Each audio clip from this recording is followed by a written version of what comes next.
Hi guys, அஸ்ஸலாமு அலைக்கும். இன்றைக்கி என்ன செய்கிறேன்னு பார்த்தீங்கன்னா, சிக்கன் பிரியாணி தான் செய்கிறேன். ஸோ எங்கள் ஊரில் இருந்து எங்கள் அக்கா பசங்க எல்லோரும் வந்திருக்காங்க. ஸோ அவங்களுக்காக தான் நானே ப்ரிப்பேர் பண்ணுறேன். ஸோ ரொம்ப ஜாலியாக இருந்துச்சு அவங்களுக்காக நான் செய்கிறது. So chicken biryani, chicken gravy எல்லாருமே செஞ்சு நல்லபடியாக முடிச்சிட்டேன். அவங்களுக்கு நான் சாப்பாடும் செஞ்சு கொடுத்துட்டேன். அவங்க எல்லாம் சாப்பிட்டு ரொம்ப நல்லா இருக்குண்டாங்க. ஸோ ஃபீட்பேக்ஸ் சொன்னோன்னே எனக்கு ரொம்ப ஹாப்பி. ஸோ நாங்கள் சாப்பிட்டு பூங்காவுக்கு கிளம்பிட்டோம்.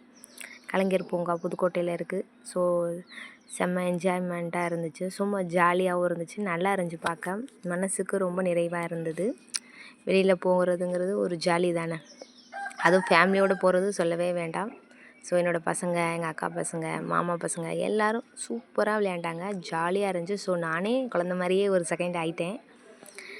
நானே குழந்த மாதிரி ஆகி நானே விளையாட ஆரம்பிச்சிட்டேன். என்னோடய குட்டி பாப்பா ரொம்ப ஜாலியாக அவங்களுக்கு. பாவம் எங்கள் அத்தா தான் ஓடி ஓடி அவங்கள பிடிச்சிக்கிட்டே இருந்தாங்க. அவங்களும் எவ்வளோ தான் ஓடுவாங்க சொல்லுங்கள். ஆனால் ரொம்ப ஜாலியாக இருந்துச்சு. ஆமாம், என்னோடய பாப்பா, பெரிய பாப்பா, மாமா பசங்க எல்லோரும் சூப்பராக விளையாண்டாங்க. ஸோ பார்க்கவே எனக்கு ரொம்ப நிறைவாக இருந்தது. ஸோ இந்த மாதிரி நீங்களும் இந்த மாதிரி வெளியில் போயிருந்தீங்கன்னா எனக்கு கமெண்ட் பாக்ஸில் கமெண்ட் பண்ணுங்கள். ஸோ என்னோடய பெரிய பாப்பா தான் இவங்க கார் ரேஸ் ஓட்டுறது. இங்கிட்ட மாமா பசங்களும் அக்கா பசங்களும் விளையாடுறாங்க.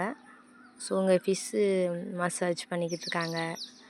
ஸோ எல்லாமே நல்லா இருந்துச்சு பார்த்துட்டு. அப்புறம் நாங்கள் ஜாலியாக என்ஜாய் பண்ணிவிட்டு நாங்கள் வீட்டுக்கு கிளம்பிட்டோம். என்னோடய வீடியோ பிடிச்சிருந்தா சப்ஸ்கிரைப் பண்ணுங்கள், லைக் பண்ணுங்கள், ஷேர் பண்ணுங்கள். பாய்.